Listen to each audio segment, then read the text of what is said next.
another glorious day, my tea sippers, and you know what time it is. I hope you have all of your comforts together because it's time to dish tea. And you're dishing tea, darlings, with Big Meat. Can't wait. It's time to dish tea with Big Meat. It's time to dish tea with Big Meat. It's time to dish tea with Big Meat. It's time to dish tea with Big Meat. Darling.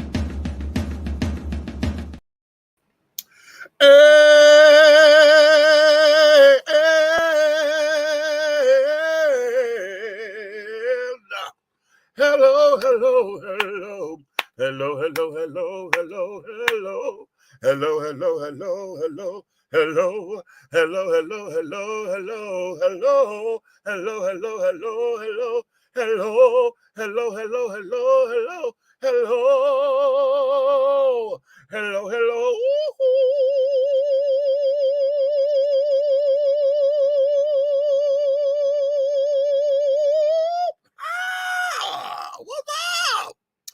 What's up?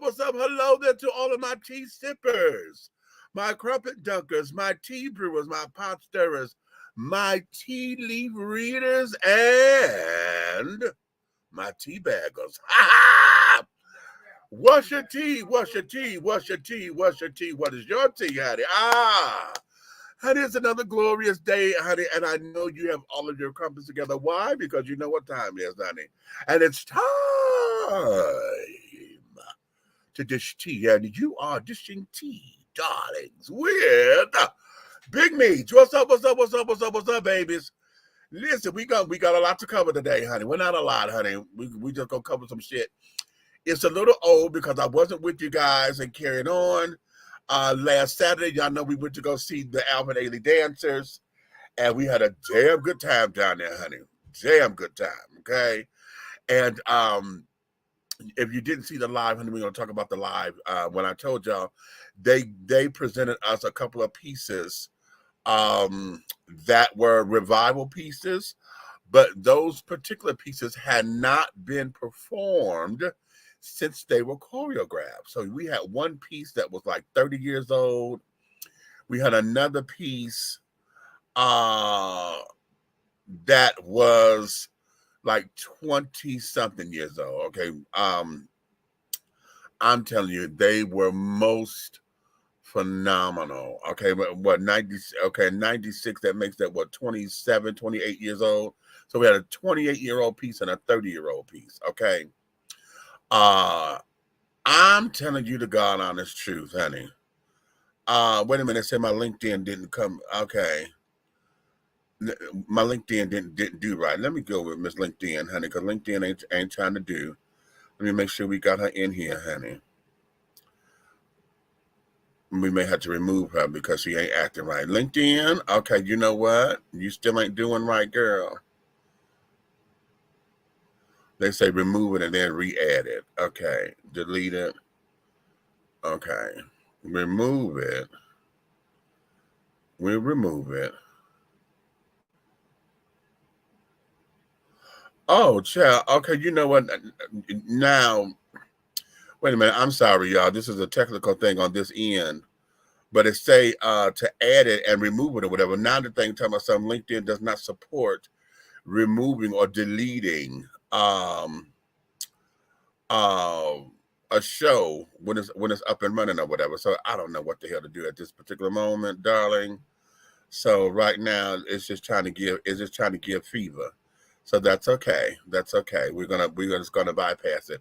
If those usually the folks on LinkedIn be trying to link in, but they won't get it because it's not streaming. Something is wrong with the platform over there. So never you mind. Oh, okay.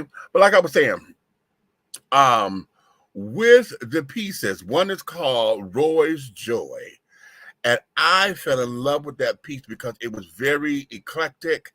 And it was very, very, very, very now because, you know, just the way how they were dancing and carrying on. And, you know, in the world of dance, men don't lift other men and carrying on, right? At least not as a common practice. And in this piece, they had all kinds of men lifting each other and carrying on and blah, blah, blah, blah, blah. And I told them, I said, listen, that speaks to today's time in this climate where we're all,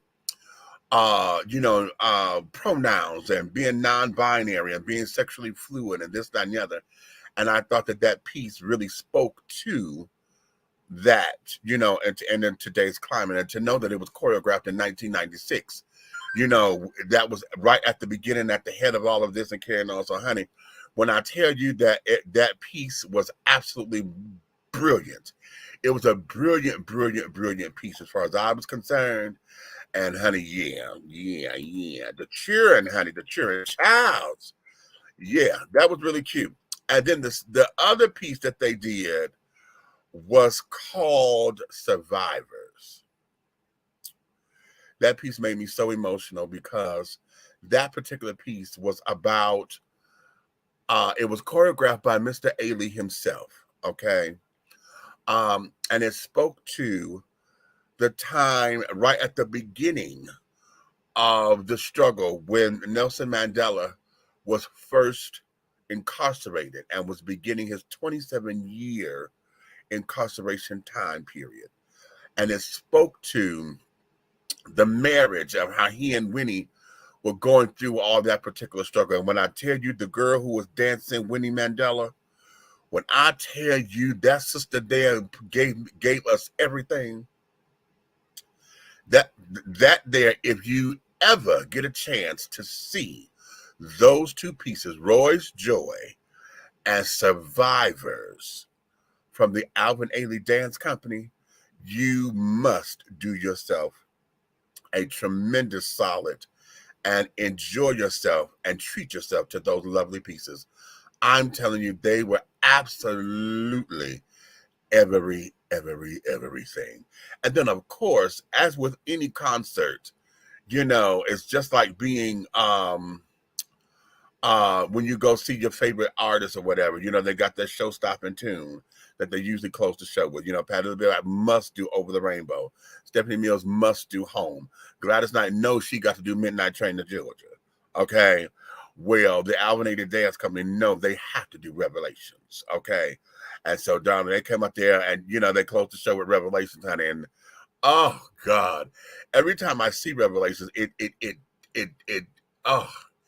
sends me, because every time I've seen an incarnation of it, honey, it takes me there. And even though the choreography is the same, but you had a different interpretation, because when you got different dancers and how clean their lines are and carrying on when they hit their marks, and just how beautiful they use their bodies to tell a story.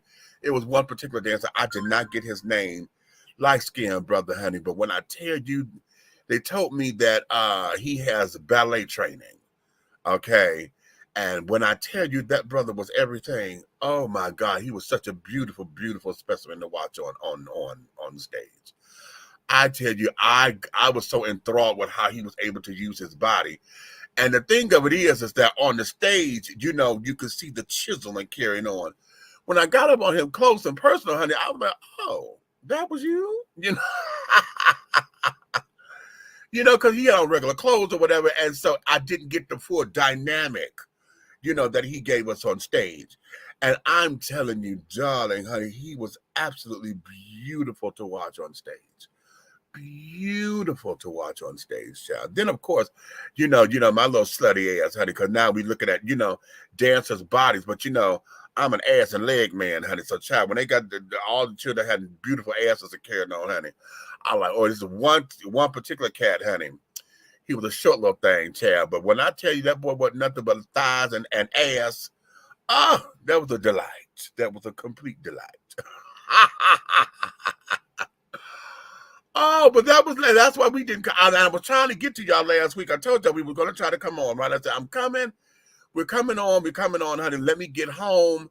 I was trying to wait for the traffic to die down so that I wouldn't be all in the traffic and carrying on. Until by the time we got up in here, it was so late, it was ridiculous. Okay, it's absolutely ridiculous. So we didn't come on last week, and that's why.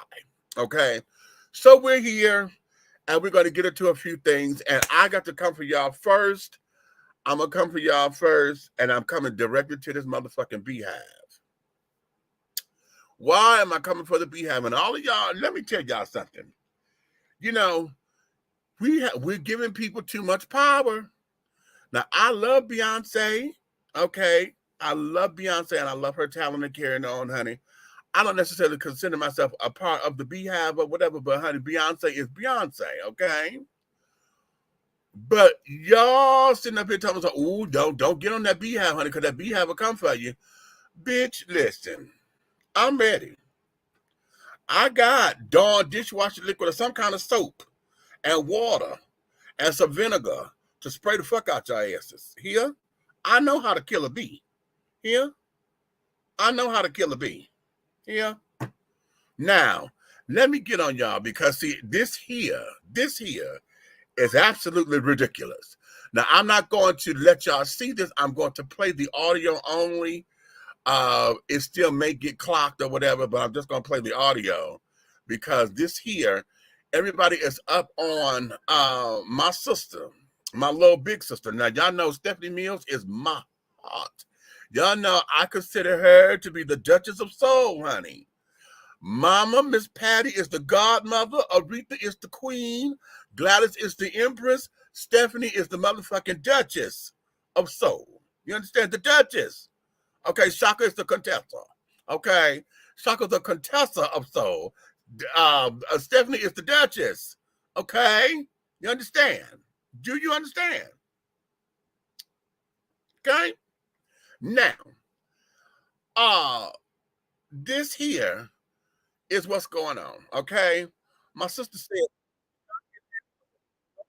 okay, but we just listen.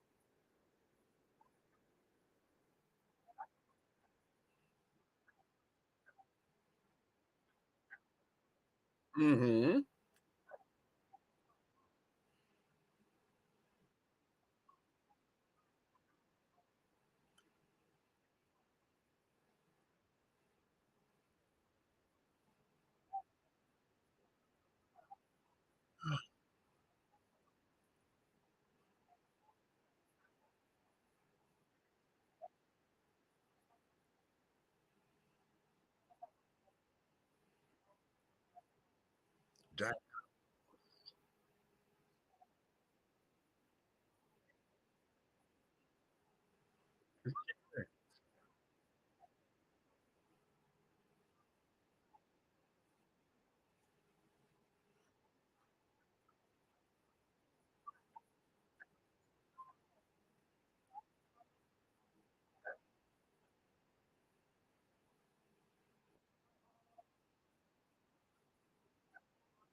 All right, you heard that, right?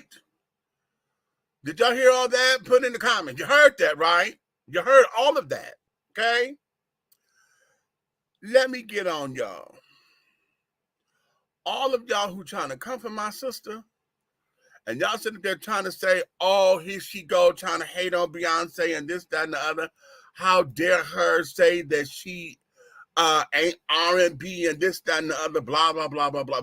Fuck that bullshit. Yeah, I said it, and I'm not mincing my words today. Fuck that bullshit. And the reason why I'm so emphatic is because you missed the part when she said at the very end, "That's how I see it." Okay? She said, "This is how I see it." Now, you're talking about somebody who has a career that spans longer than this girl has been alive. Okay? So when you're talking about from a perspective of somebody who's been doing this a lot longer than that girl has been alive, She's coming from a different perspective, number one. Number two, somebody who is R&B, okay, and soul music and carrying on. How come y'all not letting her have her opinion? As far as she's saying, this is what this is. The way how she sees it, how she done laid this out or whatever. She said, I see Beyonce as hip-hop. Okay, she's hip-hop soul. Y'all say that about Mary J all the time. And Mary J is the queen of hip-hop soul. Okay. So wait a minute, hold on. I'm hearing another voice. Whose voices am I hearing? Oh, okay. I'm hitting my neighbor that came over. I'm hearing a voice. Okay. So I'm sitting up here. Let her have her opinion. Okay. And let me get on somebody else too, because see, I heard this. I was listening to the Breakfast Club. Okay. And I'm gonna get on DJ Envy for just a slight little bit, because I like Envy. Envy is cute with his little light-skinned ass and his little heterosexual light-skinned ass. Okay. But Envy wants to sit down there and pull something. Envy wants to sit up there and want to get Graham and Lil Beef. Tell my son, oh, she wrong for that. She wrong. Beyonce ain't no hip hop. She wrong. And just hilarious. It was like, wait a minute, honey, pump your brakes for a minute.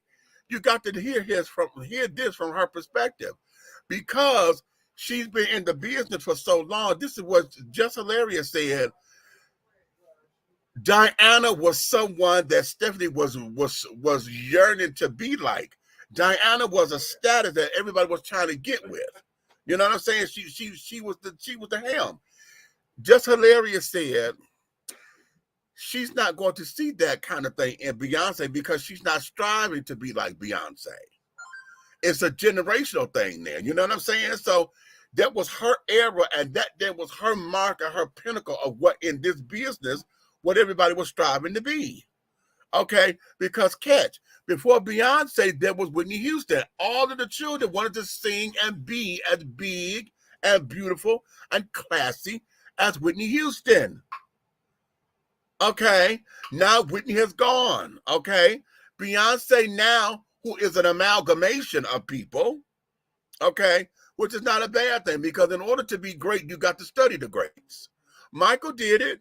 Michael studied everybody. Michael became the amalgamation of James Brown, Sammy Davis Jr., what's the dancer?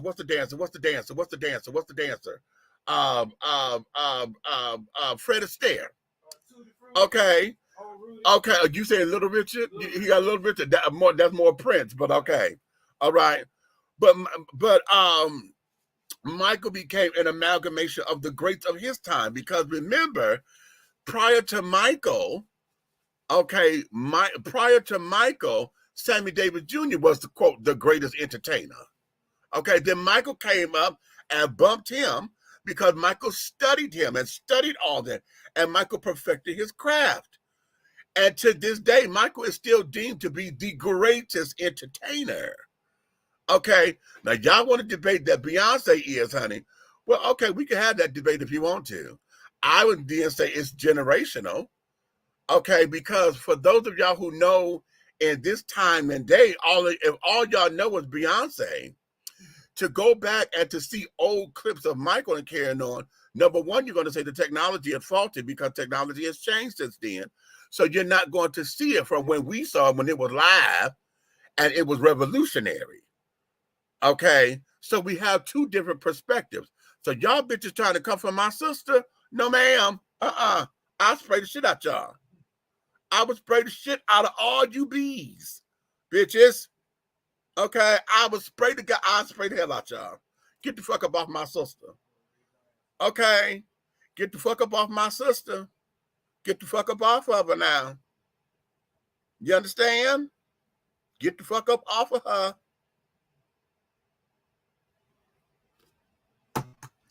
All this old craziness. And then DJ Emily goes sit up there, oh, she wrong. She wrong. How in the hell is she wrong for having an opinion? Just say, I disagree with her opinion, but you don't tell her she wrong because she had a goddamn opinion. And you talking about somebody who is R&B, who is soul music. How come she don't know what the fuck hip-hop is, in her opinion? Huh? Because catch this. Rap wasn't supposed to be, hip-hop has now broke down into many different genres. Okay, because you got hip-hop soul. It ain't R&B soul, it's hip-hop soul. You better understand. See. DJ even said that old bullshit. I was like, I want to jump through that goddamn television screen. I want to tap dance on his tonsil so tough. Like, nigga, did you really just say that? Did you say that for real? For real? For real? Dude. Daughter? Niece, nephew. Okay. Huh. Okay, the children. Okay, the children. Okay, right. Wait, let me get proper. The children. Okay, the children, because the people ain't no more. My grandbaby said that. Grandma, the people ain't no more. Y'all ain't no more. The people ain't no more. You understand? So y'all back the fuck up off, my sister. Come on now. Come on now. Come on. She's going to be 66 years old this year. Okay. 66 years old this year. Her opinion, honey, is everything. Okay. And she's earned the right to have it. And she's been in this business longer than Beyonce been singing, bitch. You better come on. She know what the hell she talking about. She know what she talking about. And it's okay to disagree with her. I'm not saying don't disagree if you disagree. That's not what I'm saying. I'm saying get the fuck up off of her. See. Trying to act as if y'all gonna try to, bitch. No. Back up. Back the fuck up. What I say? I got the solution right here. I just Googled that shit. They said get some Dawn dishwashing liquid, water, no apple cider vinegar, and some essential oil, some cinnamon and some peppermint oils. Okay? I'll spray the shit out your asses. I'll kill a bee. Yes, I will. Bitches. Now, let's move on.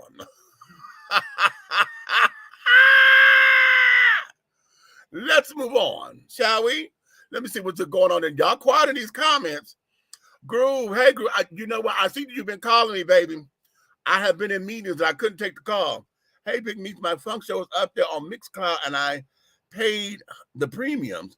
So you should have no problem listening when you get time. Okay, darling, thank you. That's E-Groove. Listen, let me tell you something about E-Groove, honey.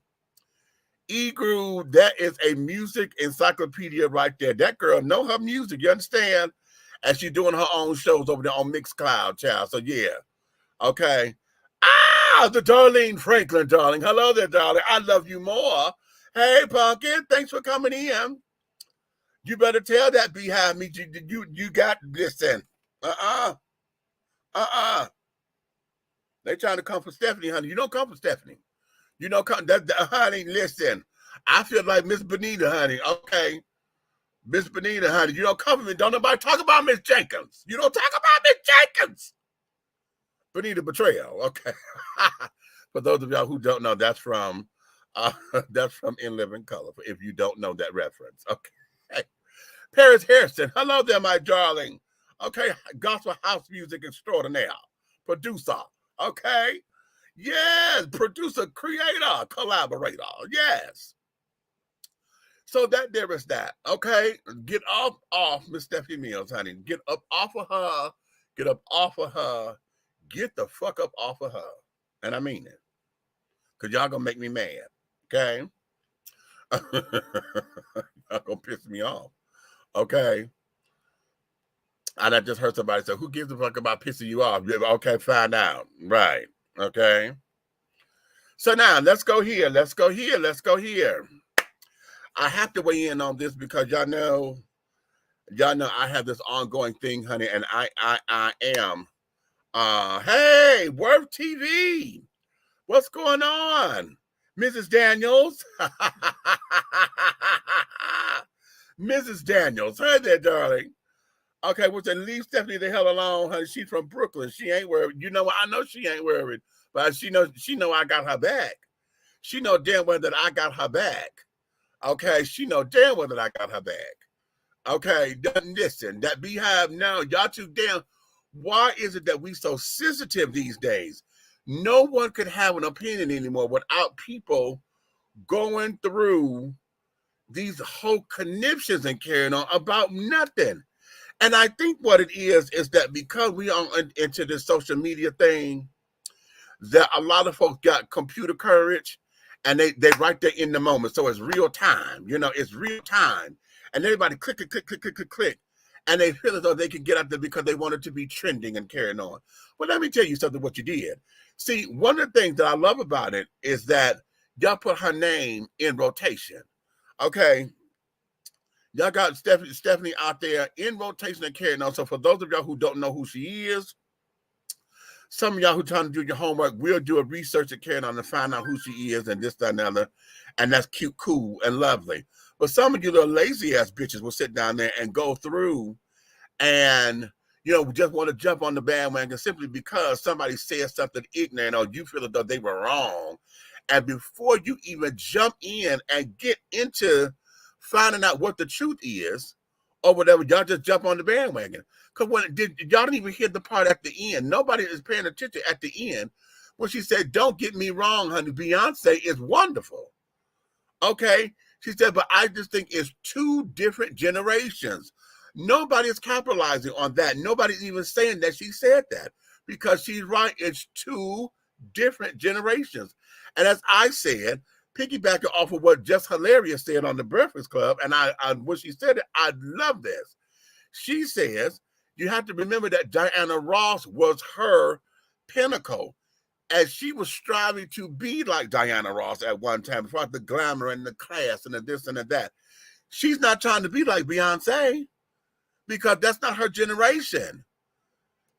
Why would I strive to be like that? I've been in this business longer than she's been alive.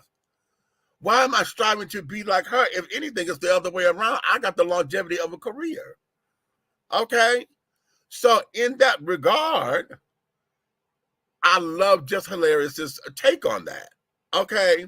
So tell that. Get the fuck up off. Get up off of it, honey. La Trope, bitches. Ha! La Trope des Arts, okay? Okay, kill all the bees, honey. I got spray. I tell you, I got the spray. Oh, I sprayed the shit out of them. Okay. She's back in rotation, not a formation. Ha ha ha! Okay, shots fired. Now that's a shots fired. Okay. But I love it.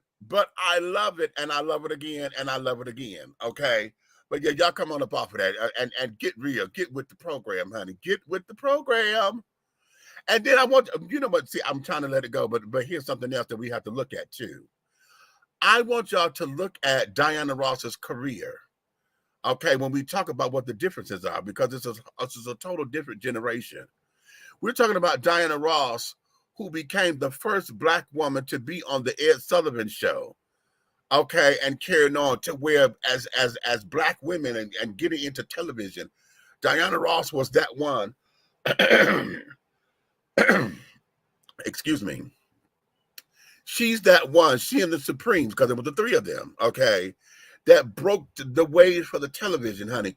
You're talking about when they were making a way and how she was forging herself to become who she is. They had to endure all of the racist stuff that they endured. And this is not to say that we don't have racial issues, but they were the ones who had to come in through the back doors. They were the ones who had to keep ducking and dodging and carrying on, because in certain parts of the South, they were not supposed to be driving through there and things. You understand? They had to understand what that was. When you get into a venue and you had to have separation, because the blacks was on one side and the whites was on another, or the whites was downstairs and the blacks had to be up in the balcony. They were the ones who had to come through all that kind of injustice and carrying on. You understand? So now we got Beyonce, and it's not to say that we don't have our own injustices in this day and age, because it's different. But now, the whole thing of it is a preposterous idea that you walk into a venue and you got to come in through the kitchen. You're not doing that. Otherwise, you got the option to say, oh, I'm not playing here because that's, no, we don't do that. You're going to respect me. See, you got mouth to say what you are and what you are not going to accept. You understand? Ross and them came up. When Ross came up, honey, she had to fight those ways through. Ross became the first woman in the music industry. When she left Motown and went to RCA Records, she was the first one to get a $20 million contract. So she broke that wave for women in music to get the coin. You understand? So she is the mold, okay, for what came through. And she was able to do that, and she did something that the ones who came before her were unable to do. You understand? And so now we got Beyonce, who's able to do what Ross couldn't do. Because even though Ross could sell out arenas and carrying on, but now the stakes are higher. It wasn't about merchandising and carrying on back in the day. See, when Ross and them came out, they had T-shirts and everything. But now Beyonce, she done came out. She done got a clothing line. Ross did have a pattern. She was, everybody know her for Mahogany. She created a lot of those images to carrying on. However, that's not what I heard. Okay, I ain't gonna say who said it, but someone very close to the Motown label, okay, said to me in her living room, honey, she said, oh, y'all love her, don't y'all? She said, oh, y'all just love her. And y'all sit up there and thought that she did those designs. They said she said that Ross went down, honey, and copied those designs, honey, from somewhere else. Said she saw those on somebody else's runway and came and did a couple of sketches, but she copied those designs. And now y'all think that those were hers. Okay, who said it? I just know that that's a reliable source. I said, oh, and what it was, where that came from, I did not know that bitch was sold. I didn't know that bitch sews, and I didn't know she did her group's costumes as well. I did not know that. Okay. Yeah. Okay, guess who don't sue, honey? How? Okay. So when we're talking about what that is, honey, that's what a lot of that is. So a lot of that fighting and carrying on and things of that nature, as far as, becoming the sound and the voice of Motown, honey, and then creating what Berry Gordy ended up doing with Ross, honey. Ross, and they were one of the first groups to take Broadway show tunes and incorporate them into live performances. Part of the formula was, in order to make the shows less ethnic, if you will, was to make sure that the music was all encompassing. Okay, so they did their hits and then they did covers, and then of course everybody loved Broadway. So what else do? You sit down and get the hottest Broadway show tunes or whatever. You incorporate those songs into the show, and then you make a nice, classy show. Okay, a nice, classy show. Now, what did Beyonce do? Y'all love Single Ladies, honey. Y'all love all of that with Single Ladies. That whole video. Well, what did she do, honey? She went into choreography from Gwen Verdon, which was a Bob Fosse choreography. And she made that Single Ladies, okay, and y'all thought she did something fabulous until the video came out and said, this is the same shit. Okay. She loved copying everybody else stuff. That's why her music ain't her music. But it's okay. But it's okay, though, because, like I said, the greats study the greats. You don't become the greats until you study the greats, and then you add your own flair to it to make it yours. You understand? We all do it. So that's not a slam. It's just that, hey, that's what it is. So right now, don't do that with Stephanie, honey. Do not sit down there and put your mouth on her like that, honey.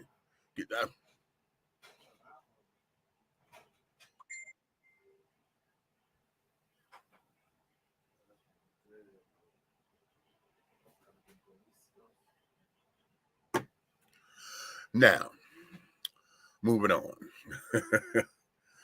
As far as reading is concerned, honey, reading. Let's do it. Talk about reading. Let's talk about reading. Have y'all seen the movie, The Reading?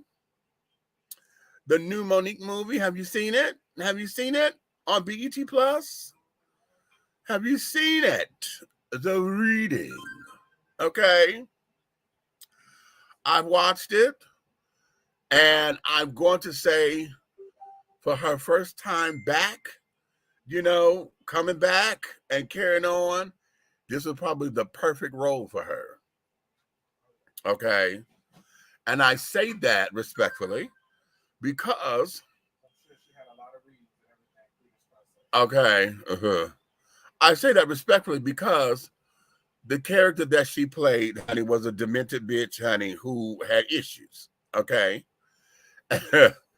And what we were able to do was, a lot of us who felt she had a lot of pent up energy and or whatever, she was able to take and use that energy and channel it into a character. Okay.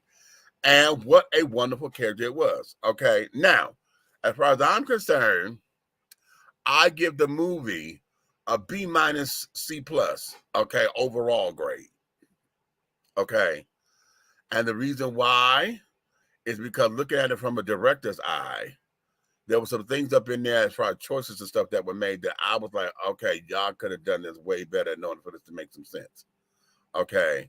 Because there's a few things in there that you get it, but you don't get it because it doesn't tie into anything. And I'm explaining a little bit of it, but if you haven't seen it yet, it's spoiler alert. You should have seen it by now. If you ain't, too bad. Because it's been out for a little minute. It's on BET Plus. Okay. But one of the main things that gets to me is the fact that I think they should have did this in the reverse of how they put it together. Okay. When she's on the TV show, on the talk show, talking about what had happened to her family and carrying on, they should have opened the movie with that. I would have opened with that. Okay. And then, or if they had opened it with how they opened it, then I would have interjected with the interview. Okay. So we can see her reliving a memory. Okay. And this, that, and the third. What they did was they opened this up and made it seem as though this is what really happened. Okay. And then when you get to her on the TV show and she's telling her story, blah, blah, blah, then, of course, the psychic girl come in and, you know, she does this, that, and the other. You know, then we found out what the truth of the matter is, right? But there's a couple things up in there, okay? The connection on how they found Miss Thing, the psychic girl, wasn't clear. Number two, the connection of how Monique's character knew that the girl was real, okay, was unclear. Number three, I mean, there's a lot of shit up in there that became unclear and it was too abstract. Okay, huh? What? Yeah, yeah. Okay, because there's a couple of things up in there because I thought that the psychic girl was gonna be her daughter. Okay, because I said, "Oh, bitch, tell me this is her daughter, bitch." I was gonna scream because I thought the whole thing was a setup. But then, but it left me questioning that anyway at the end. You know what I'm saying? I was like, oh, but so we got a lot of ambiguity up in here that could have been cleaned up in the script. For the performances and stuff I'm concerned, Monique's performance is absolutely a motherfucking plus. And what we get the demented bitch who's funny because she's funny as hell. Okay. This shit is a cackle. Okay. It is a cackle and a half. And it's so funny watching her ass run, honey, because y'all know we see her do her little running in place when she's doing her exercising. But when this bitch is running through this damn mansion and carrying on, honey, it is an absolute holler. Okay. Bitch, okay. Okay. She doesn't. You know what she became? Nikki Parker as a skinny bitch. That's what it is. A skinny bitch, Nikki Parker. A skinny bitch, Nikki Parker. But okay, oh, she okay, smarter than the average bear, honey. Okay, okay. Oh, child, but there's a lot of ambiguity in the script that wasn't her fault because she didn't write it. You know what I'm saying? And the director, as far as the directing is concerned, I wish they had done that in a different way to bring some of that out. And then I'm gonna put that on the editors too, because whoever edited that, whoever edited that, but the director also had the final say on that final cut of the edit. When they watched it, honey, the director could have went up in and said, no, we need to cut this and carry on and redo that so that we can have some symmetry. So that's why I give it a B- C+. Okay, overall. Some of the other children, honey, their performances could have been a bit stronger if I had believed they were in the scene. Because there was a couple of times that they came out of the scene and whatever. Like, bitch, there's no connection here. You're not there. Okay, you acting now. Okay, versus being. So, but that's just me. Okay, and that's just my opinion on this. I still got bottles, bitch. Don't come for me. Okay. Okay. Okay. So, if you've seen the movie, put your comments down up in here and let me know what you're thinking about it. If it's cute for you and things of that nature. And we will go from there. Now, listen, let me take a little commercial break right here because I am parched. And usually when I sit down, I have my little libations. And I have nothing over here, honey, bitches. But you know what? What I have been doing lately, honey, I'm trying to figure out why my mouth gets dry on me. Okay. And I'm sitting up here, I'm like, I'm gonna have a dry mouth, and it's usually like right over here in the corner. And I'm not understanding what the fuck is going on with that. Okay. However, oh well, thank you, darling. Yeah. Okay. Sakari. Okay. Did y'all see the bottle that I had last week? Well, the rest of it is in here. But I'm pushing this drink called Sakari, honey. Sakari, Sukari, honey. It is a fabulous. They have a whiskey and they have a vodka, and it's peach flavored, peach infused. And let me do that right. It's peach infused, and it's all natural. So when you open the bottle, they suggest that you refrigerate it so that it doesn't go bad. Okay, because it's an all natural process, and it's a woman. It's a minority disabled woman-owned company. Okay. So, yeah. Okay. So there was that. But I'm still going to take this little break. And when we come back, we're going to get into a couple other things because we on this thing. I'm still on this Monique thing because I got to go on the second part of this because she had her shit again, y'all. Okay. So let me take this little break and I will be right back. And just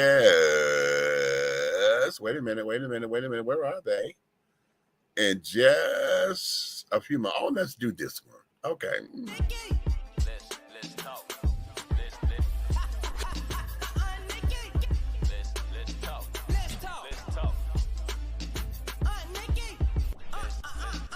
One. Hi everybody, I'm Lily and today I'm going to share my book with the whole entire world.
One day you might not buy it.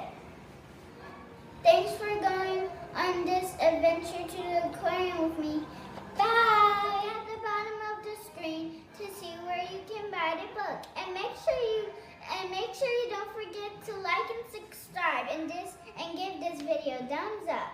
And make sure you subscribe to my YouTube channel. We're not asking for your permission. We're not seeking your approval.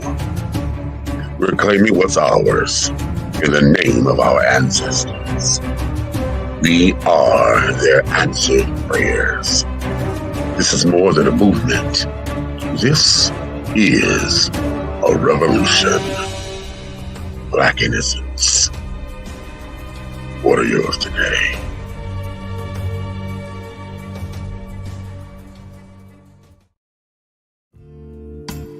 Be bold, be unique, be the tea with a unique body oil fragrance from the Sensuality Fragrance Collection. The Sensuality Collection embodies a unique array of customized original scents created by Big Meech. Indulge yourself in such fragrances as eye candy, foreplay, anticipation, shower fresh, naked beauty, or pay homage to the motherland and choose an oil from our exclusive Wakanda collection. Over 17 different scents that will tantalize your senses. Order yours today. Log on to www.dishingtea.com for more information. Because remember, it's all about the tea. Sensuality, that is.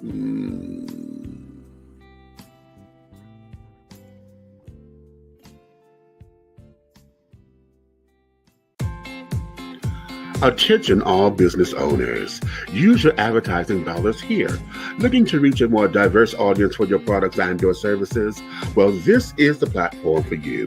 Dishing Tea Entertainment welcomes all businesses who wish to expand their brands and looking for clientele that's more than grown and sexy, but also the seasoned and sophisticated. For more information on how this spot can be yours, contact Big Meech at 404-914-5610 or go to our website at www.dishingtea.com. The views and opinions expressed here on Dishing Tea TV are strictly those of the hosts and guests of this program. They do not reflect the views and opinions or governing actions of any of the sponsors or affiliates of Dishing Tea Entertainment, Artist First Entertainment, Big Guy ENT, Atlanta Hot Radio, Black GDP TV, or Diversity TV.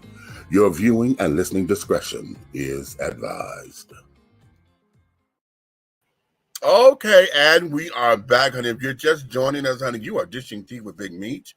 Okay, and I think one of my co-hosts is about ready to come on up in here and things of that nature. He's coming in right on time, honey.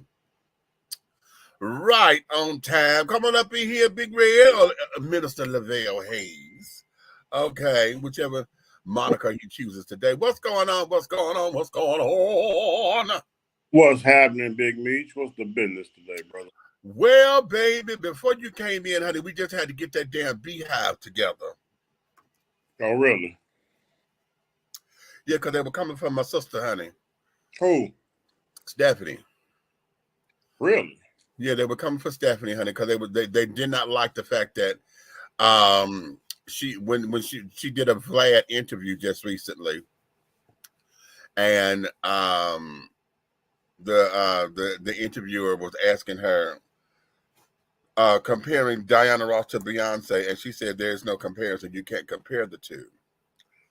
And the Beehive got upset about that. Why?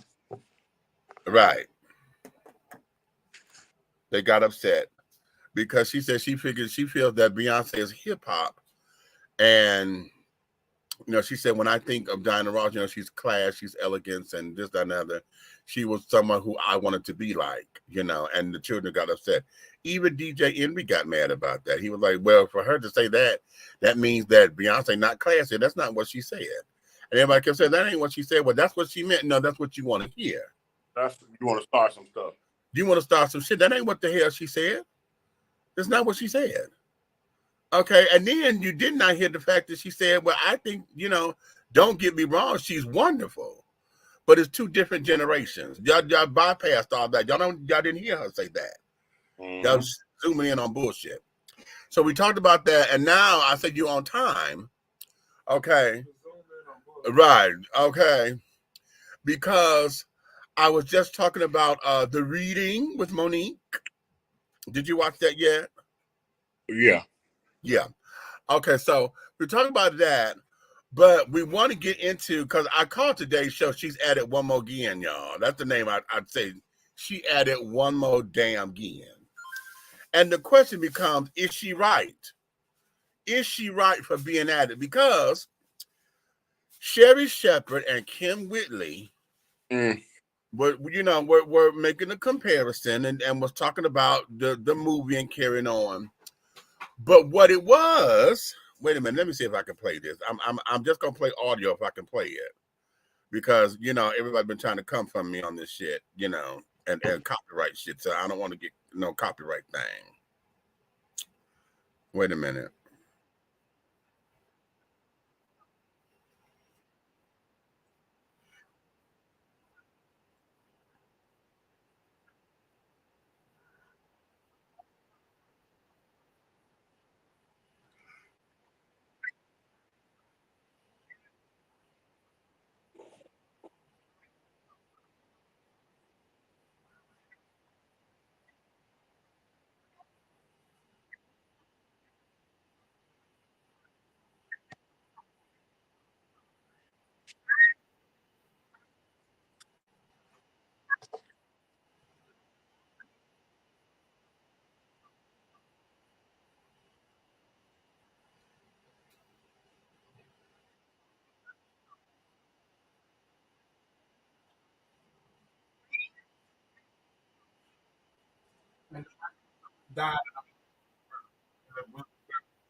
Oh, okay.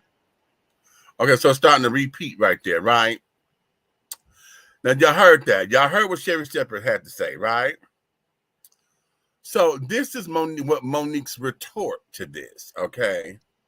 Monique says, hello, Sherry Shepherd and Kim Whitley. First, thank you for your compliments regarding my talents and performance in the reading. You two, because of my personality, I'm always, quote, getting in trouble. You then attempted to show a connection between my personality and me being blackballed, along with the fallout I had with Brother D.L. Hughley. In addition, you two within the same breath mentioned how we as comics are, quote, underestimated. First thing, kids with their parents, criminals with the law, and slaves with their masters get into trouble. And the last time I checked, I don't fit into any of those categories to get in trouble with anyone you mentioned. Do you two? When you two say, quote, we as comics are underrated, end quote, and you, Sherry, Kim, and I, ironically, are Black female comics, why do you think we are, quote, underrated? My personality is of such where I have to speak up and out against injustices so we can stop being, as you both said, quote, underrated. And if you notice, I haven't ever started a conversation about you two that involved any negativity in any way in all the years I've known you two. Check my resume.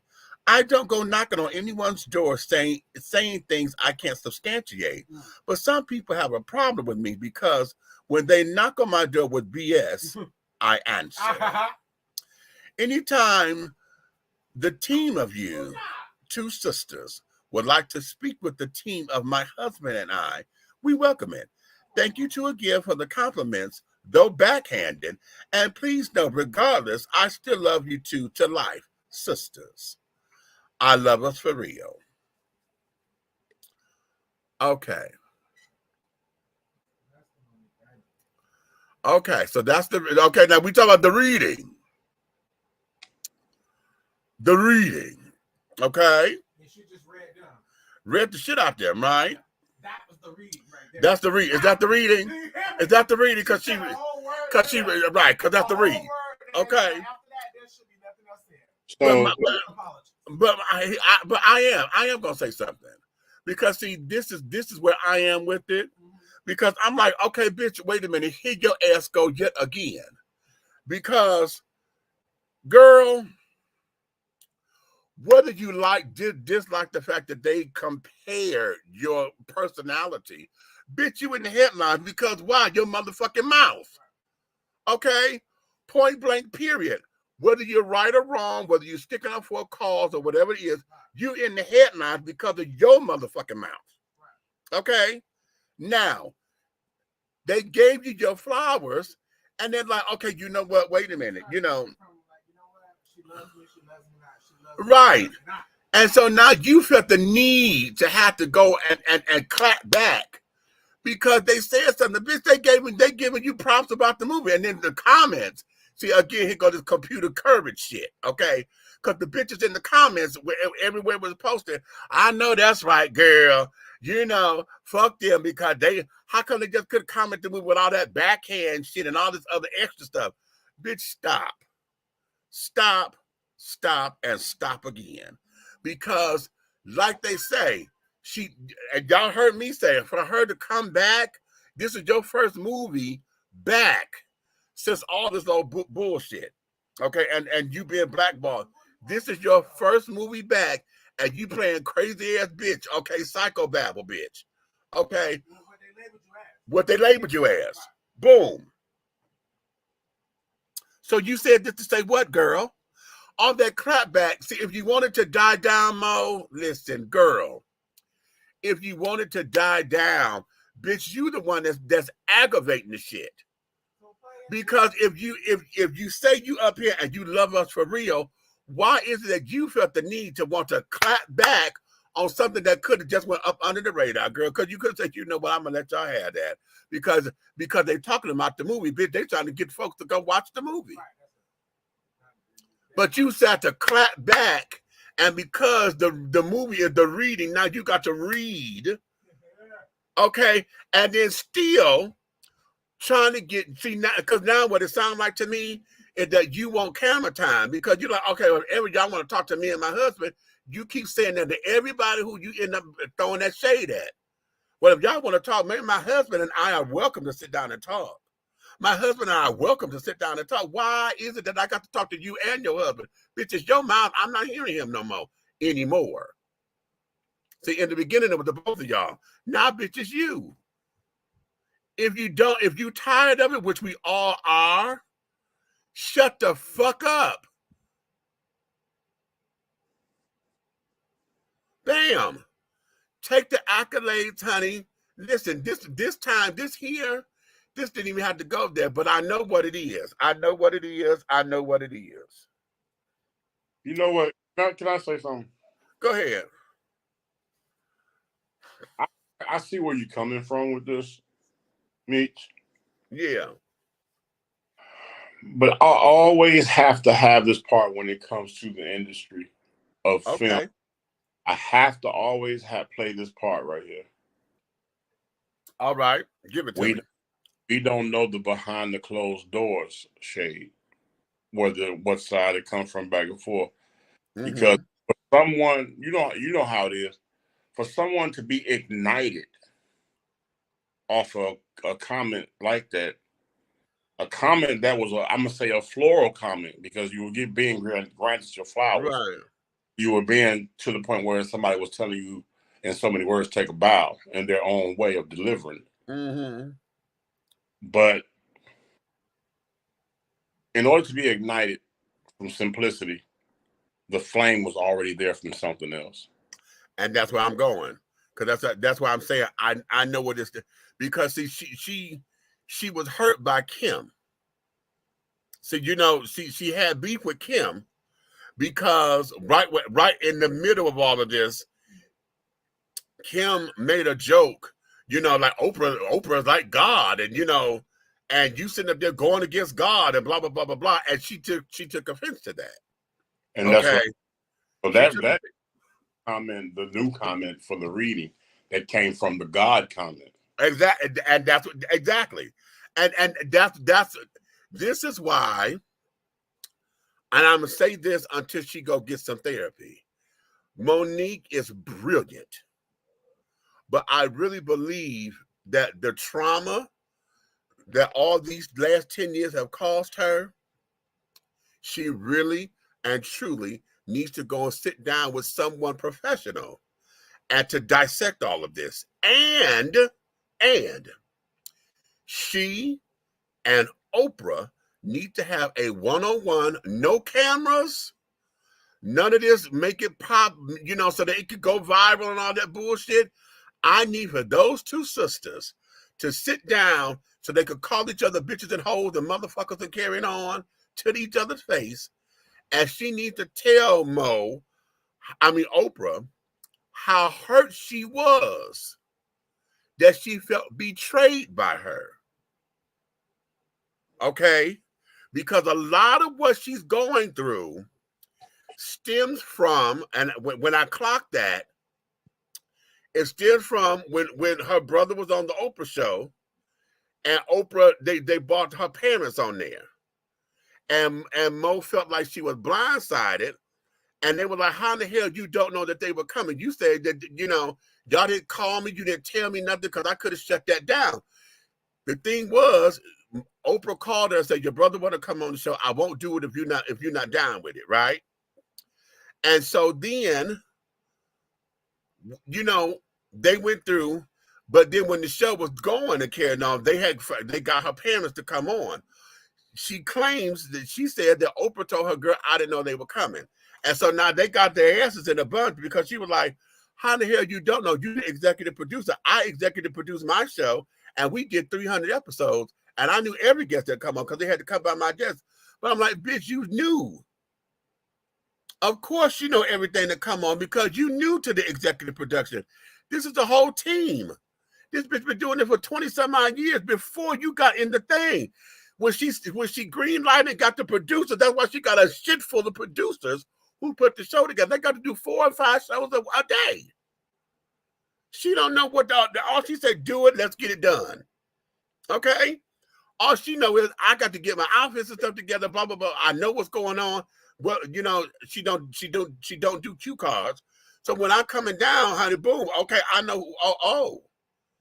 So she didn't know, and they refused to believe that.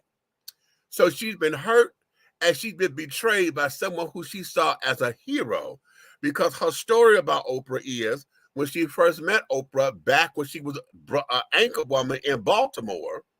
Mm-hmm. She said, I saw a fat black woman look like me. And when I met her, I told her I want to be just like her. She said, Oprah told her, well, you got to work hard. You know, all the standard stuff that we say. Okay. And so that was her idol. And you've been betrayed by your idol. She media hurt. She media hurt. And she's got to process that down. That's the part she got to process down. All this stuff with the backlash and the this, that, and the other, all that kind of stuff, and who she mad at, and all that those are symptoms. But when she got Oprah in this and carrying on, and then she got to attack Oprah couldn't do nothing right. Everything Oprah said after that point, when she put Oprah in on that, it was all about, okay, how you doing this? How you gonna bring up somebody? You know, when Oprah did the thing about what's her name, Rainey Taylor, mm-hmm. who was raped and stuff, you know, about and all that. Right after we talk about the Me Too movement and this, that, and the other, and Oprah did that powerful speech at the award ceremony. And then, well, how come you can't do that at the at the BET Awards or the NAACP Awards? You doing this at the white children thing. Oprah couldn't do nothing because now you done got it in your head that she's enemy number one. You're dealing with hurt, and she's got to process that down. She's got to process that down. And now that you on this victory tour, you got the victory. You got what you wanted from Netflix. You got the Netflix comedy special coming. You got the damn movie deal coming. You and Lee Daniels, the kissy that made up. Okay, you got your win, and now you still want to sit down here and do this. And girl, this one here was unnecessary. All she had to do is do what Big Red Fella do. That was cute. Right. That's it. Okay. Wait a minute, Paris, what you say? Hold on. She didn't have to respond, but they didn't need to say anything derogatory. Just speak to the film. The girls already attacked her. Kim Whitley has so much to say with the other issues, so they already had an issue. Kim Whitley should have sat her ass down as well. My whole thing is this. I know, because hell, just how I did this, how I came on talking about it. Okay, Miss Steve, what a perfect role, because of everything that you done been through. Yes, you get to channel that energy into something to create a character. Now, I may not have said that you know, I'm saying this, the damn same thing in different words. Bitch, okay, they called you crazy, but now you turn that to a positive and you got a movie out of it. Okay, and I'm saying this, you know, and I'm standing on it. That role alone should have been therapy for what you've been through. It should have been, shouldn't it? It should have been, because Oprah ain't gonna do that. Oprah don't feel she's wrong, and that's why the conversation needs to be there. But here's where it is. She may not feel she's wrong, because that's where all this started. Because when Monique said that Oprah gave her that half-ass apology, if you felt I wronged you, then I'm sorry. That's the same apology that her brother gave her. The one that sexually assaulted her. That's the same apology. When I did my research in that, I have found out she told that to Barbara Walters in the Barbara Walters interview. So I said, oh, wait a minute. That's the exact same apology that your brother gave you and he molested you or whatever, or sexually assaulted you, and Oprah gave you that same apology. That's a trigger. Those are triggers. So, bitch, you know, we're all into your crawl and all into your space. Because now we're there, you know? So that there, Oprah's like, well, I'm not going to feed in this negativity. And I understand where she at, because, see, bitch, you sitting up here, oh, Oprah could suck my dick and this, that, and the others, because you personally on an attack in the media and the way that she did it. So now it's like, okay, well, you know what? If you're going to do that, now we don't need to talk, because it's going to get ugly. Okay, well, I mean, okay. All right. Hold up. I'm finna shoot one bullet, and it's for two people. Okay. All right. Oprah and this thing. Okay? Right. Because I'm gonna tell you, okay, let me back it up. Okay. In the historical factor of Monique's career, right? One of her very first stand-ups, I was a front row table in the intimate hotel dining area. Okay. It was my birthday. I was the one that she messed with the entire night, because my table was literally where I could rest my foot on the stage. Oh, wow. Okay. So in between the punchlines of her deliveries, she would stop and go back to the conversation she was having with me and make a gesture about the joke she's told all night long. You know what I'm saying? Right. Which was cute, because that was her first coming out, and she was really good. Right. So from that point on, I was a fan of her comedy. Okay. Hold on. What happened? I was a fan of her comedy, right? Right. And that's great. That's our story there. Then there's the Oprah story with me. Okay. I've always been a responsible young guy from teenage up, and I actually had a job. I'm not going to say the name of the company because I'm not tagging them. They don't give us anything. But anyway. But it was on Jackson and Dearborn in Chicago where I worked, which was literally walking distance from Harpo Studios. Okay? Right. I'm walking to work, casually dressed. I wasn't in no jogging suit or no hat turned back, you know what I'm saying, with the gym shoes flapping and all that hippity. I wasn't doing none of that. Right. Always been different. Cool. All right. As I'm walking, I look up, and guess who's walking towards me? Okay. So we're going in opposite directions, going towards each other. When I recognized her, so who else is walking with that beautiful beaver, that coat on that I know costs 10 racks or better. Right. Okay, but when I seen, I looked, I was like, oh, So as we approached each other and got within each other's space and passing, I turned and say, "Hey, how you doing, Miss Winfrey?" I said, "It's awesome to see you out here like this. Hope you have a good day." Kept walking, right?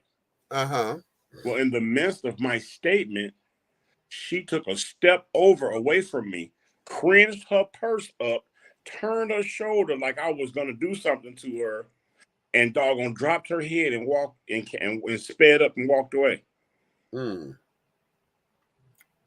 Okay. I was offended because I didn't maul you.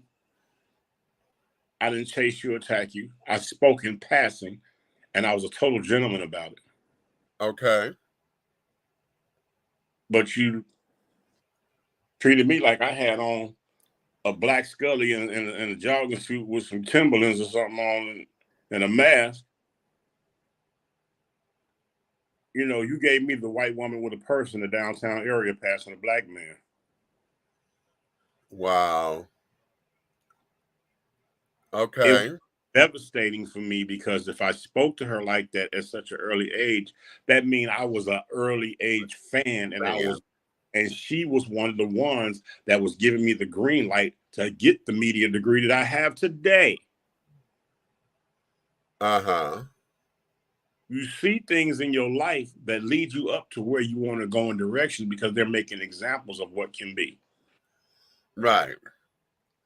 She tarnished me with her, so I stopped following her career. Okay. And I stopped when I've been in positions where people, I've been offered tickets for free and wouldn't go after that. Right. Right. And I'm like, we were on an open city block, wasn't no alley. I can understand. It's a lot of things I can understand you acting like that. But that particular where we was at, right. And I was dressed, and I could have went to work at your studio the way I was dressed that day. Right. So what was the problem? Mm-hmm. And then, now that's the one that devastates me. So I get a little older. Best friend of my mom moves in. I'm not gonna say his name, but he moves in. And me and him, he used to hang out with me pretty tough. He used to teach me some things about being a man, right? Right. Pulled out some photos from him growing up.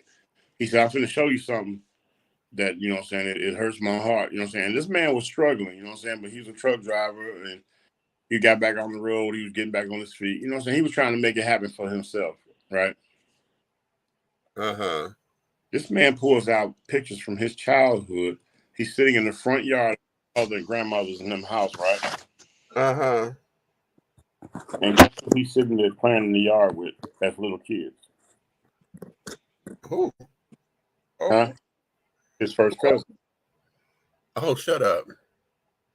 His first cousin. Now, you ready for me to tell you this? What? She shunned her entire family and won't deal with none of them, and nobody, and I mean, not even speak to them or went to anything. And by this time, she was well off, and he was out here almost homeless if we didn't give him a place to stay. And then years later, as I got on with my life and gravitated, when I went back looking for this gentleman, when I finally found a connection to where he was at in the city of Chicago, somebody told me, man, because I used to call him Uncle Smitty. That was his name. Call him Uncle. So they said he was living in the back of an abandoned liquor store. Come on, bro. You could pay that man to sweep the floor so he could pay rent somewhere and have a life. These are the scars of my media. Okay. That's why I say I understand Monique's hurt, but she also have to understand one thing. I've forgiven Oprah, and I have no problem with Oprah. If you said let's go to Oprah's show, I would go. But look where I came from. I started as a fan, which she probably didn't even know she had male heterosexual young teenage fans. Right. Because you didn't reach out to see that they, you know what I'm saying, them the people that would have done anything for you, and you know what I'm saying, some outdoor events or whatever. Right. But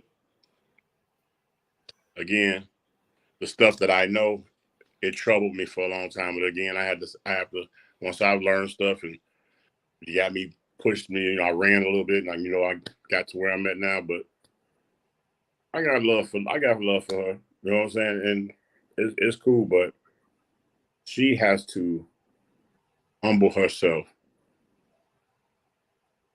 And I'm sure she has now over the years because of where she is now as far as her Super Soul Sundays and all that. And then learning some things about what it is, being new to money and all that. Because, you know, that's the other thing, you know, being new to money, you know, everybody got to go through that adjustment period. You right. know. And so it's learning pains and growing pains and stuff that I had. Right. So, I mean, I figured out a lot of that stuff. And you know what I'm saying? And it wasn't my place to hold a grudge or walk around with a chip on my shoulder. You know what I'm saying? I learned a lot of these things over the years. So I've always forgiven her for that gesture. It just made me feel like a criminal because I was always that kid, that man, that guy that you didn't have to worry about. I'm the one that's going to help you if somebody's bothering you. So, okay. So, you know, that's where it kind of burned a hole with me. You know what I'm saying? Okay.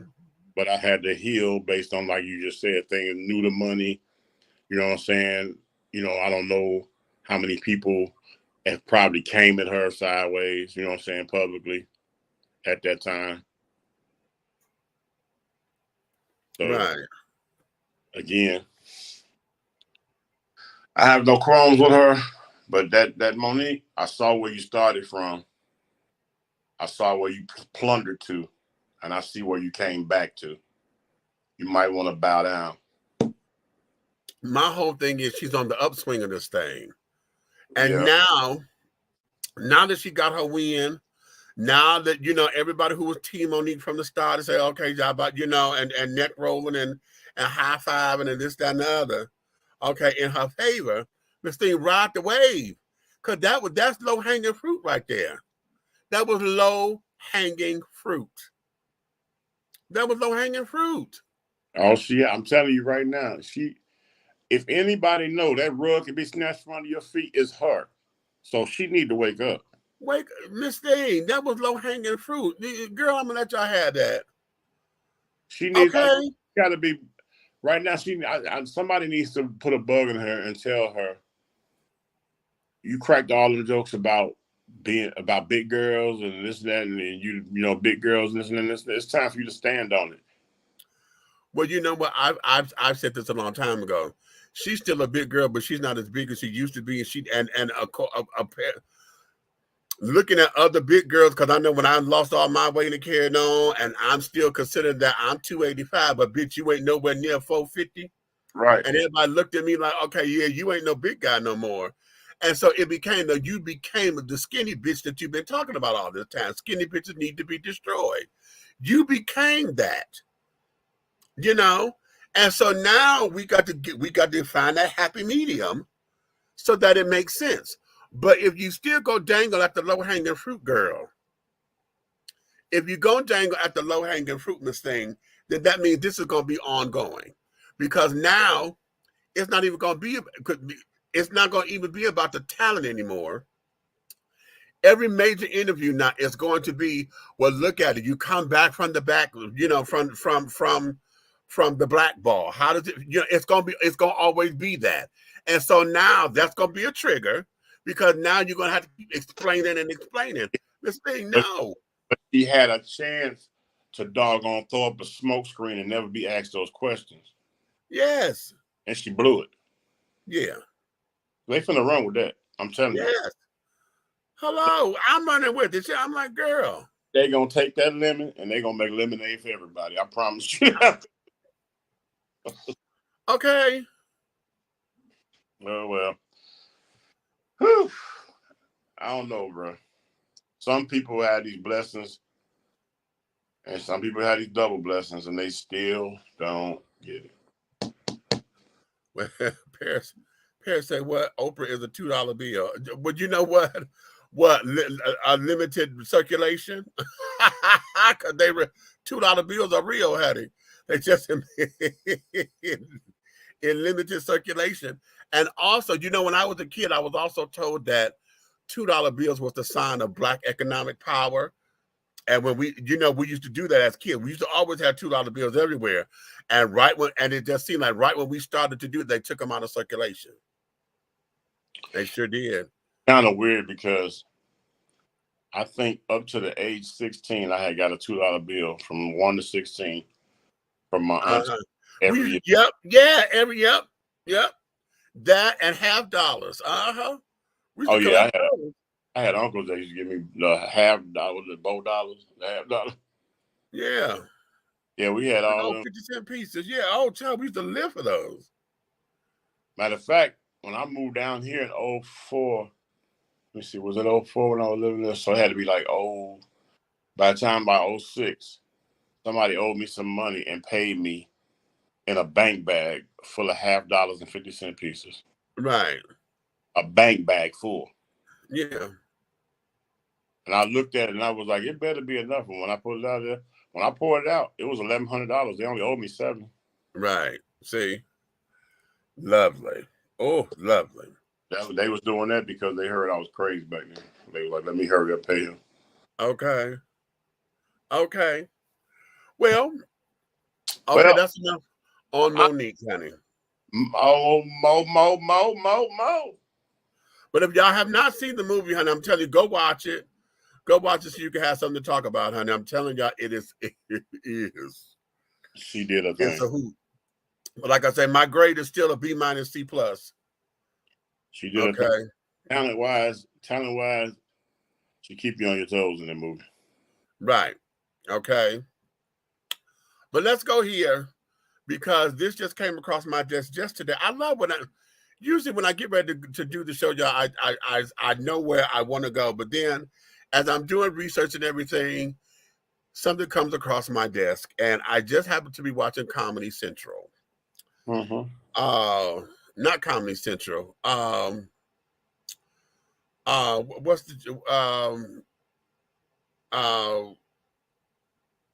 the name of it? Is it Comic View? It's Comic View with Pierre and carrying on, and they do the little comic, the comedy update and stuff. There is something going on, child. Y'all know Jonathan Majors, right? Mm-hmm. Jonathan Majors has become the new it boy, right? You know, he got this lovely body. Okay. And you know, the Creed 3 is coming out next Friday. That boy worked hard. Okay. Y'all know I loved him in what was the name of the little show that came on TV with Journey. What was the name of the show?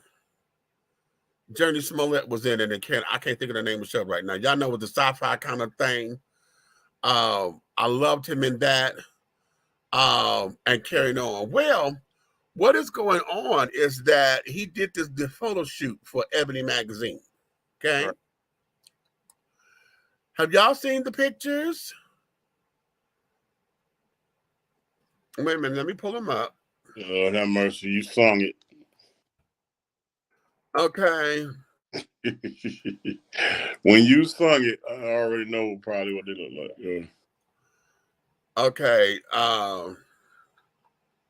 He didn't say, have y'all seen the pictures? He said, have y'all seen the pictures? Shut up.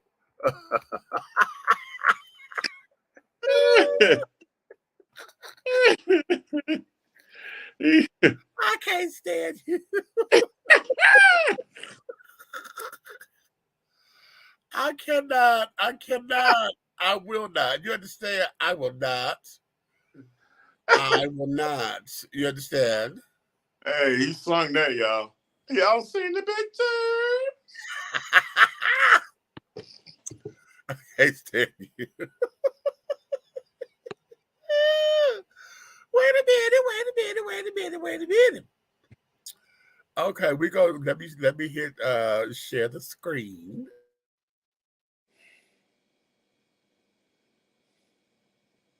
Okay, wait a minute. How did this thing take so long to do this? I really think I got to clean this thing.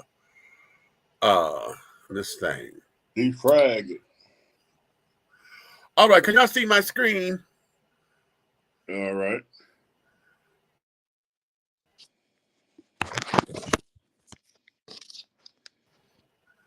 Come on, honey. Yeah, he worked hard on Y'all see that? Yep, he worked hard on it. Isn't that lovely? Oh, he's lovely, honey. Lovely. Okay, but hold on, because that's not the one. Everybody is up on this one. This is the one the kids are raving about. Okay? This one. Okay? This one right here. I'm trying to let me get a better picture of that. Okay? And they've been hollering about this one. Okay? They've been hollering about that one too, honey. The kids are not happy with him with this one right here. Which one? Y'all got it? Oh, that on the chair? Yeah, y'all see? Oh, okay. Y'all see this with the okay? They're not happy with this right here, honey. They feel as though this particular photo shoot and the colors that he got on, okay, they are feeling as though that Hollywood is emasculating him. And he's not representing the Alpha brothers. Okay, hold on. Scroll down. Okay, hold on. Let me ask you a question. I can't see it on there, but when did that issue come out? It just came out. This is brand new. Hold on. Let me get it to you. Let me get it. Come on. This is the February 2023. So this month's. Okay. Everything it says is Valentine's. Shut up.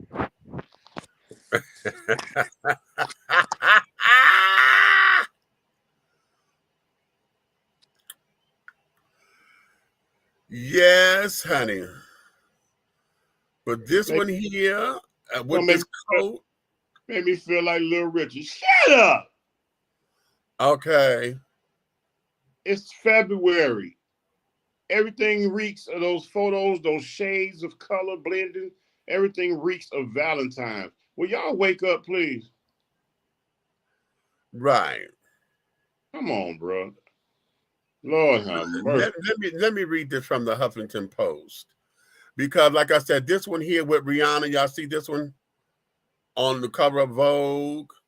Because I remember they saying, this had this looking, they got him being the soft-looking house husband holding the baby, and she all out front like she leading the family, and they read too much into that, okay?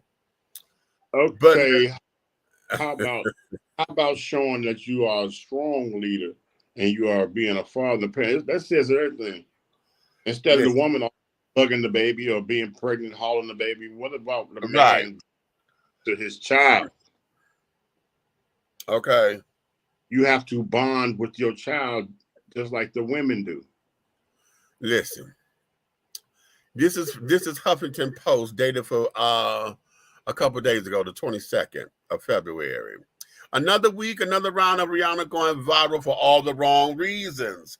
3 days after she brought the haters to the yard via her Super Bowl halftime show, she shared the cover image for the March 2023 issue of British Vogue, in which she's traipsing on the beach, pulling her boyfriend A$AP Rocky by the hand, while he holds their 9-month-old senior takeaways: Black excellent, Black beauty, Black success, Black family, and I'll never look as good as Rocky in a leather vest and no shirt. The first comment under my share was a friend telling me the cover would lead to voluntary. I was like, what? Okay, I didn't see it at first glance, and I wasn't ready for how correct he was. Questioning the agenda of the mass media machine, this has historically injected its messages, subliminally and otherwise. It's understandable, especially in the world which Fox News exits. But I'm blown away at the degree of wild theories people have taken away from perfectly innocuous photo. The emasculation of Black men. A Black woman with hard angles, quote unquote, dominating a, quote, soft Black man. It's apparently the origins of COVID, HPV, and avian flu wrapped in one shot on the beach. This one image single-handedly may have a hand in the corruption of the Black family and the decline of civilization as we know it. A married Black woman with children said in my comments she didn't like the photo because it plays to the strong Black woman trope with the picture, feels like it's taking her out of her feminine energy. Some folks flex that their apparent osteology degree to type with sincerity that Rihanna's face looked too masculine, as if she's no longer the gorgeous Barbadian we have all been lusting after for 2 decades. Okay. Listen. Okay. Now I'm gonna leave it there. Okay, I'm gonna leave it there because this gets that way, and this is a op-ed piece. Okay, but again, when I heard this the first time, I didn't pay no attention to it. But they mad because they said, again, she's on, she's leading the family and carrying on. They're talking about how masculine or hard lines. I'm like, who defined this damn picture like that? I don't see that on this, and the cover is about her. The story is about her. Now she got her man behind her and the baby. So they there because she's like, okay, I brought my family with me. I got my man who got my back. Okay, a man who's caring for his child, since y'all say Black men don't know how to care for their babies. Right. So I'm trying to understand where all this is coming from. And then, of course, we got, the whole idea of Mr. Man, and because he has on the pink and carrying on, everybody is going into all these different do-I-ditties about the emasculation of Black men in media. And I am so damn tired of this argument. I'm so sick of it. And yes, okay, now let's be real. Let's be absolutely real. Mm-hmm. Yes. Do we have this whole thing of what seems to be the feminization going on, or men taking a softer side to pictures and this, that, and the other? Yes. But it's not just Black men, okay? And before y'all jump on me and try to do the Black Lives Matter versus All Lives Matter with my statement kind of shit, I'm tired of this being an argument here, because we did not have this same hoopla years ago when the only images that we had was thugs and pimps and drug dealers and shit. When that was the sign of what masculinity was, we didn't have this kind of hoopla. We had, y'all were defending it by saying, oh, this is just how they expressing themselves. Because when men were in suits and carrying on, y'all wasn't saying that, oh, we need to have our suit. Y'all still want to tell me that sagging your motherfucking pants is swag. Nobody is sitting up there saying about how to put on the decent suit or how to dress decently and carrying on. How are we going to uplift the quote-unquote image of the Black man? Now, all this wanted to experiment with color and carrying on. We have always been an experimentational people. Y'all keep talking about going back to Africa. Look at some of the colors in the clothes. Have y'all seen them dashikis and things? Have y'all seen some of the colors in them dashikis that the brothers and stuff are wearing over there? Huh? Have you? Brother had royal blue suits. red suits. I had an orange two-piece that I wore with a cream shirt with an orange and cream gator. Right. Okay. Orange. You heard me? I used to call that outfit Dreamsicle. You know what I'm saying? It just, people don't understand. And I told you about that leather suit I had made. Two-piece leather suit, lime green. Right. So what's the point? I don't get it. Wait a minute. I don't get it. It's other things you can talk about. It's other things you can think about. It's nothing to get. What we have here, we just got folks. We're so busy trying to save the black man and save this damn image to where yes. Wait a minute. I need to blow this up. Can I get this full picture, please? Give me the full picture because I need the bottom of these pants.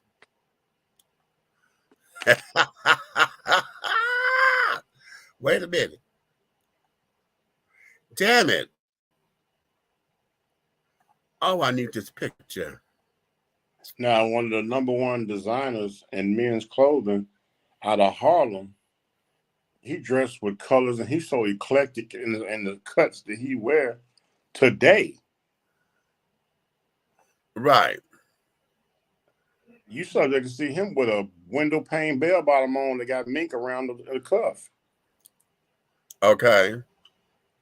That part. Right. Okay, that part, please. Okay. Wait a minute. Where is it? Where is it? Where is it? Where is it? Give me two. Where is it? Oh, come on. Damn it. I'm trying to show y'all this picture, honey. I got to give y'all this picture. Here we go. Y'all got that?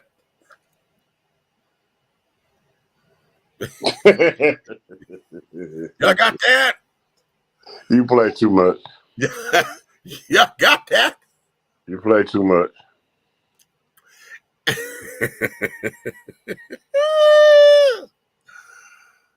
Oh, honey, this is circa 1978.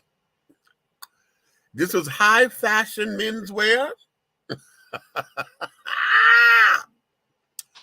High fashion menswear. And the pants were bell bottoms. I was trying to get the whole picture. The pants are bell bottoms. If I can find that whole picture, a boot cut. Let me say boot cut. Okay.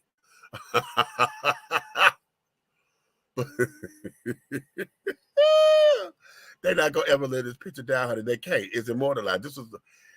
Was this an album cover? I think it was, or was it just a regular promo picture?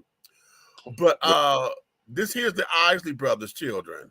So the whole idea of the effeminization of masculine black men or whatever, honey, this is the era where we were wearing high heel shoes. Black men had the high heel. We had our platforms. This is Mr. Big. Wait. Jesus, wait. How you doing, Mr. Big? Don't do it now. I say, the cheer, don't do it. This is Don't Mr. do it. Kelly's telling me that you sleeping with a woman. Ew. Okay, right. Okay, well, wait a minute, honey. Wait a minute. I'm gonna do one more. Ooh, hey, man, stop doing them folks like that, bro. I'm gonna do one more. Them folks were sharp back then. I know. Shit, I know. Hell, this was the shit. Them was men. This was the shit. This was the shit. Do you hear me? Hey, you real man. You got your catch it. Lord. Catch it. I want y'all to get into it, honey. Get into it, children. Get into it. Let me tell you something. That nigga with that shirt with his cut off. Oh, I didn't mean to stop sharing it. Wait a minute. Let me go back. I'm gonna share it again. I didn't mean to stop it so quickly. With his shirt off? Yes, honey. You can't find that nowhere but Rainbow now. Right. That's my point. This here, and this, okay, this is the showdown, huh? And these are all brothers. Now, these are all brothers. Catch it now. This is one family. This is one family, honey. Although this is right here, honey. This is right here. Got my name. I think he gone, honey. And I like this one on the end too. That's that. Yeah, daddy. Okay. You know what? Shut up. Yes, God. Yes, God today. Okay. But catch the bell bottoms, honey. Catch them flare legs. Okay, catch the tightness, honey. Okay, Ron got all this package showing and carrying on. Honey, look at that. Okay, look. Catch the sleeves. Catch these sleeves, children. Catch the fish on his bell bottom. Catch it. Okay, okay. You understand? Pisces. It's Pisces season. Wow. Okay, you understand? This here. Now, to their credit, now let me say this, because I say this all the time. Okay, that was considered to be high fashion wear. That was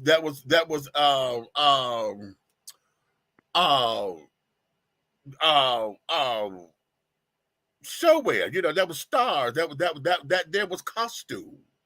You know, and only the elite, because you had to spend that kind of money for that kind of stuff. You know, you were spending money to get that, and that's couture, because that's made, and they didn't buy that. That's made. Yeah, that wasn't on the rack. That's not on the rack, honey. That's couture. Okay, but you so wrong. Mr. Big probably was like, "Oh, I'm gonna get this nigga." Honey, you can't get me, honey. Shit, that's all I did was Google, honey. The picture everywhere. Okay. He said, And that's an album cover. And that's an album cover. So, child, hello. Man, we was trying to be quiet with that. Let it slide through. Maybe not on the album cover. And I'm sitting up there going to your catalog, child. He gonna call you up and he can be like, hey. Okay, right. This is Mr. Big. How you doing, Mr. Big? Nigga, I exploited my picture. But you took that picture.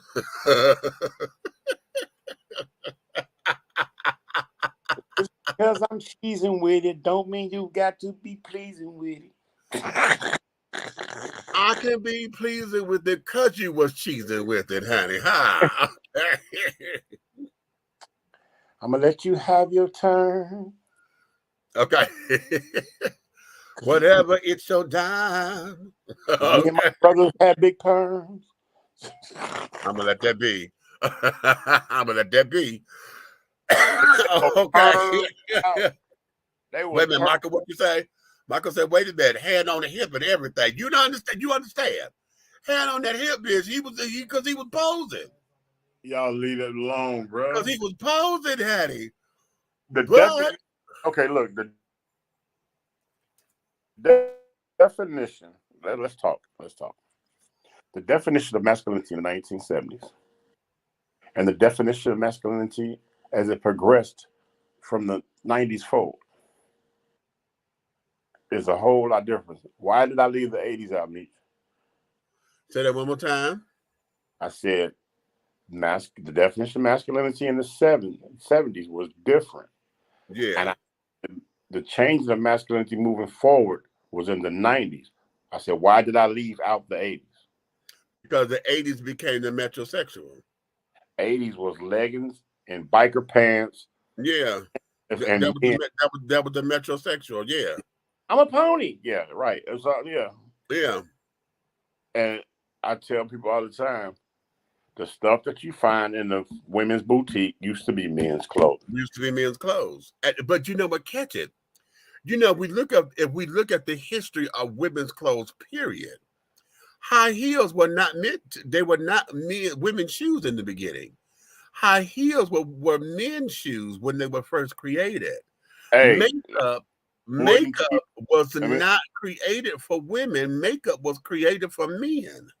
Man, let me tell you something. You get up in the morning back then, and you're a man, you put on your blush. Right. Your wig. Right. Your wooden teeth and your heels. Boom. Girdles were made for men. Waist cinchers and carrying on, that started off being a man's thing. that start off being a man's. All these different contraptions and carrying on that women that they said were torture chambers and carrying on. They started off as men's garments. Okay. Now I got to find out. I need to look at the history to find out when it shifted and this became women's clothing. Because once it became women's clothing, then it stayed there. And then it became this whole big take on it or whatever. Even so, because us in the 70s, like I said, in the 70s, when we had high heels and the platform shoes, because I'm trying to let me tell you where they went from pissing in the toilet to pissing on the stage, right? Okay. It was 88 forward. Okay. 1988. People was coming up out they biker pants and they were pushing more like jogging suits and back, and they wasn't fitting. They were kind of baggy. Right. They were baggy. You know what I'm saying? Yeah. They start. You know what I'm saying? Anything fits you right in that time, it would be a good pair of Levi's. Right. That's where the transition went right there. Right. You got to think about it. We got into the 90s. It was 2-piece leathers, all black, white, beater. Right. You know what I'm saying? Right. Black, what they call it, the like what's her name? Run DMC. When rap really jumped down, they tried to push the black leather blazer. Yeah. But it was hard. But it was hard to push it because nobody could afford them. Right. You go on Wilson's, you can go down the street and get an Adidas suit, but you can't go on Wilson's and get that blazer because that's a whole other thing. That's a whole other thing. Yeah, that's true. So they was able to display it, but they weren't able to push it. Right. And then here come Teddy Riley and them in the 90s, and that's when the leather blazers price dropped. Right. Colors went plentiful. Right. That's true. That's true because we was able to get them at Kingsway. You got your knockoffs. You got your pleathers. Yep. You got your pleather. I remember that transition. Yeah. It was 1988. You got your pleather, baby. Yeah, honey. Yeah. And then, yeah, that's right, because that's the same time that Raw came out, because Eddie Murphy, we were wearing the leather crowns. The kufi. Yeah, the kufi. Uh-huh. Yeah. Yeah, and then because hip hop came in, did y'all remember that? That's what we said is the black thing you wouldn't understand, and we had the African, the wooden African crosses and carrying on, and the fists and all that, the African medallions that was all leather. Yeah, all that African hand-woven medallion. Yeah, it was not gold, diamonds or nothing. It was a straight all leather. It was all leather, right. And there's the transition too. Okay, check this out. I bet you forgot about this. Well, you know how they had the evolving of the man bag? Yeah. Do you remember the one that went around your neck? The wallet, the man wallet that went around your neck? Of course. And they hung on your neck, and then the only size it ever got was big enough for your beeper. Uh-huh. Of course. Of course I remember that. Shit. And then remember, it was nothing to see a man with a fanny pack on. Right.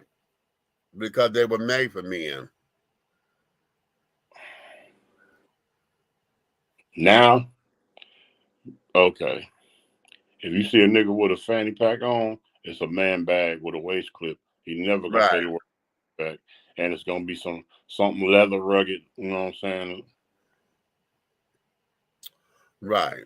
It's so weird to know these things, but I've always been a person of fashion. But guess what? I got an early son. I gotta get up. Okay. Well, listen, that could be the cue because I'm going to sit down here. I got to get into. I'm trying to get my Hulu together because it was a couple of things on Hulu that I want to go and catch. Right. Did y'all see the Billy Porter Black Fashion documentary? Blacks in Fashion, honey. It came on, but you could catch it on Hulu now. And then I want to get into the 1619 project. That's the 6-part thing. Right. I want to see That's that. on Hulu. And it's something else that I need to see. You been watching my show? It's on PHUKK. What, Bel Air? Yeah.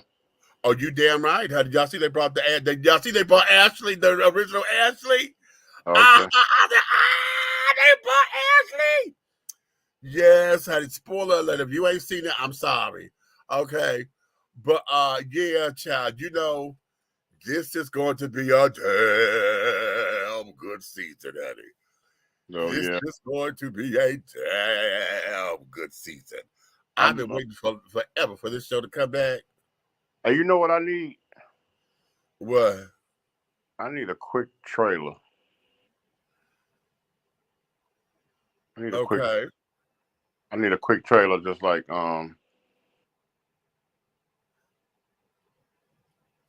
I got some flyers, like just flyers. It's like I got like possibly no more than 5 or 6 flyers.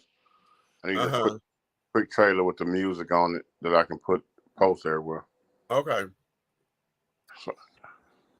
So I'm gonna send you the flyers right now soon. Okay. Okay.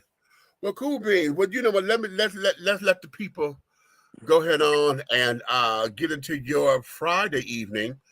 I was supposed to be going down to the donut factory because we had people leaving and they're doing a going away party tonight, but I don't feel like driving down there. It's raining and carrying on, and I just do not feel that drive. Plus, I got to get up in the morning because we got to go get Aunt Nikki's car and things. By the time we were trying to do it today, the traffic, I could not get out to Conde. That's a whole hour drive, child, from here. And I couldn't get out there in time. So I got to go tomorrow. And we got to go get her car and things of that nature. Ugh. Yeah. Okay. Mm-hmm. Be that as it may, honey. And then take it over to Brandon's house so that it can keep him. I got to drive in the morning back to close to where I was already at tonight. Okay. Yeah, I'm like, oh. But So on that note, children, listen, honey.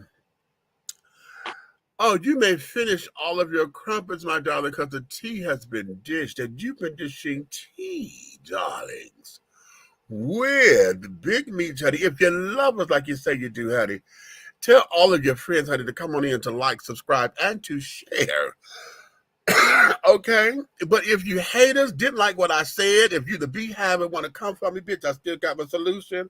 And feel as though we full of shit, honey, you can tell all your motherfucking enemies, honey, to like, subscribe, and to share. Because one of the things I want you guys to always understand that everything that we are doing over here at THRU the Hard Way, the syndicate, honey, everything that we're doing in any way, shape, style, form, or fashion, honey, will move forward. Now, darling, we're going to try to get with you guys tomorrow. Y'all do know this is the tail end of February. This coming Tuesday, February 28th, honey. Y'all know my birthday season starts on the 28th of February. And so, yes, it is officially Pisces season. And yes, my darling. So, honey, y'all see my Cash App down there. If you want to show some love, you may. Okay, I accept all the gifts, child. All the gifts. Okay, up until April 2nd, it would be considered a birthday gift. Okay.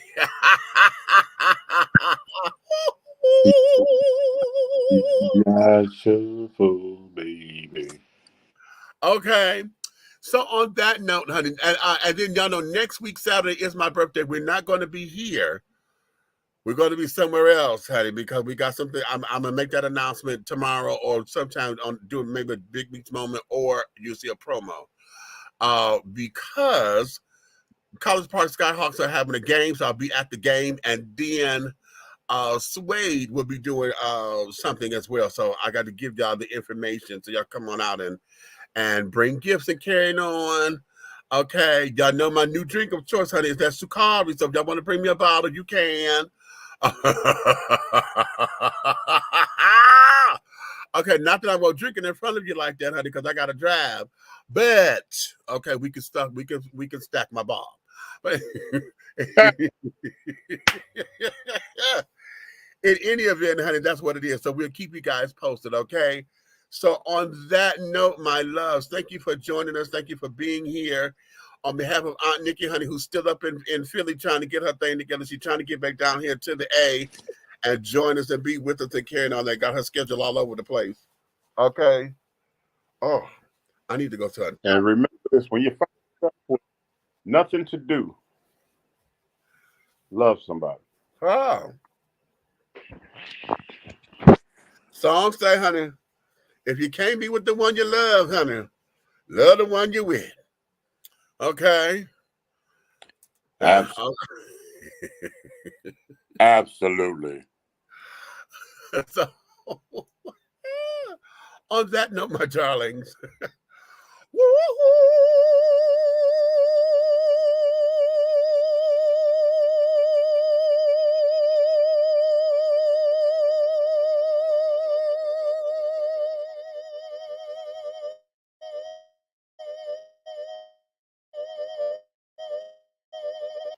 And what? Read and scene.